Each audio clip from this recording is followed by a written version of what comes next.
সারা বছর ওএসএফ বিভিন্ন কাজ দর্শকদের উপহার দিয়ে আসছে, যেমন শর্ট ফিল্ম, টেলিফিল্ম, গানের অ্যালবাম থেকে শুরু করে আরও অনেক কিছু। বছর শেষের আগে সম্পূর্ণ পারিবারিক এক অন্য স্বাদের গল্প নিয়ে খড়দহ কান্তিদেবী পাণ্ডের বাড়িতে মিত্র বাড়ির শুটিং হলো। নতুন বছরের চমক নিয়ে আসতে চলেছে ওএসএফ। টিভির পর্দায় ওএসএফ প্রযোজিত ধারাবাহিক আসবে খুবই শীঘ্র। মিত্রবাড়ি টেলিফিল্মের কাহিনী, চিত্রনাট্য, সংলাপ এবং পরিচালনায় আছেন শ্রীদাস, চিত্রগ্রহণে চন্দন দেবনাথ, সৃজনশীল পরিচালনায় সুদীপ নাগ এবং প্রলয় সেনগুপ্ত, সম্পাদনায় বিশাল বিশ্বাস, অভিনয়ে মানিক সিংহ, বিজলি সরকার, সুজিত, সুজয় পাণ্ডে, সবুজ, চন্দনা রায়, তাথই, মৌ, অভিষেক এবং পারমিতা। ওএসএফে আজকে একটা নতুন আমরা একটা গল্প নিয়ে কাজ করতে বলছি আর কি। সেটা হয়েছে, গল্পটা একটা মধ্যবিত্ত ফ্যামিলির একটা গল্প। সেখানে মানে যারা কাজ করেছে তাদের অনেকেই নতুনত্ব ব্যাপারটা তারা পেয়েছে। আর এখানে মোটামুটি অনেকেই পুরনো বলতে তারা থিয়েটারের সঙ্গে যুক্ত, তারাই আমার এই প্রজেক্টটা কাজ করলো। আর আমি এখানে এইটুখানি বলতে পারি, তারা খুব ভালো একটা এক্সপিরিয়েন্স তারা পেয়েছে এখান থেকে। আর খুব ফ্রি মাইন্ডে কাজ করেছি আমরা। আর আজকে সকালবেলা থেকে একদম খুব সুন্দর কাজ করেছি, ওয়েদারটা খুব সুন্দর ছিল। খুব শীঘ্রই প্রজেক্টটা মুক্তি পেতে চলেছে টিভি পর্দায়। কজন ছিল আজকে আজকে মোটামুটি ধরে নাও 11 জন মোটামুটি ছিল আমাদের ক্রু মেম্বার মিলিয়ে ছিল। আজকে আমার খড়দা শুটটা করলাম সুজয়ের বাড়িতে। আর খুব সুন্দর, আমার এটাও বলতে হবে একটা স্টুডিও মতো হয়ে গেছে সুজয়ের বাড়িটা। দেখতে পাবো, এটা খুব সাসপেন্সের রেখে দিয়েছি আপাতত।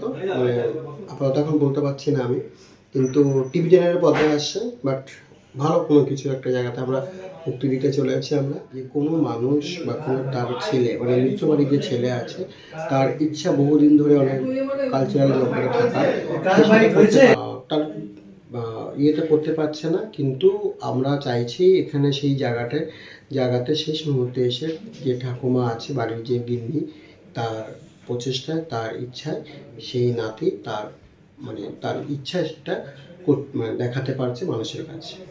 মানে যে সিনিয়র সদস্য সে পাশে দাঁড়ালো জুনিয়র সদস্য, পুরো সেই বাড়ি যে করতেই সেই আর কি এই বিষয়টাকে নিয়ে অ্যাকসেপ্ট করে। তারও একটা ইচ্ছা ছিল ছোটোবেলা সে কিছু করার, সে করে উঠতে পারেনি সংসারের চাপে। কিন্তু তার অইচ্ছা যে জিনিসটা আছে সেটা তার নাতিকে দিয়ে সেটা তার ইচ্ছাটা পূরণ করতে চাইছে। নমস্কার, আমি মৌ ঘোষ। আমি একটা গুরুত্বপূর্ণ চরিত্রে অভিনয় করেছি। কাজটা করে খুব ভালো লাগছে। আমি এই মিত্রবাড়ি ফিল্মটাতে বড় ছেলের ভূমিকা অভিনয় করছি, বাড়ির বড় ছেলের ভূমিকা অভিনয় করছি। স্ত্রীর সাথে কেমন লাগছে কাজ করে? স্ত্রীর সাথে আমি প্রচুর কাজ করেছি, এখন আমার খুব ভালো লাগছে। এই কাজটা একটু নতুনত্ব আছে এর মধ্যে। মিত্রবাড়িতে একটা বিশেষ ভূমিকায় আমি অভিনয় করছি। কি ভূমিকায় দেখা যাবে তার জন্য তো দেখতে হবে সবাইকে। আশা করছি দর্শক খুব সুন্দর একটা গল্প দেখতে পাবে। মিত্রবাড়িতে আমিও একটা গুরুত্বপূর্ণ ক্যারেক্টারে কাজ করছি, আশা করি সবার ভালো লাগবে। আর মোটামুটি কাজটা খুব সুন্দর হয়েছে। নমস্কার, আমি পারমিতা। মিত্রবাড়িতে একটি ছোট্ট ক্যারেক্টারে অভিনয় করেছি এবং এখানে অভিনয় করে খুবই ভালো লাগলো। সবাই ভীষণ কোঅপারেটিভ। থ্যাংক ইউ, আপনারা সবাই দেখতে থাকুন। আমি মিত্রবাড়িতে বড় বউয়ের ভূমিকায় অভিনয় করছি। গুরুদায়িত্ব ভীষণ ভালো লাগছে, আর প্রোডাকশনের প্রত্যেকের সঙ্গে কাজ করে ভীষণ ভালো লাগলো। সুজিত শাহ, আমি একজন অভিনেতা। আমি মিত্রবাড়িতে মেজো কাকার চরিত্র অভিনয় করছি।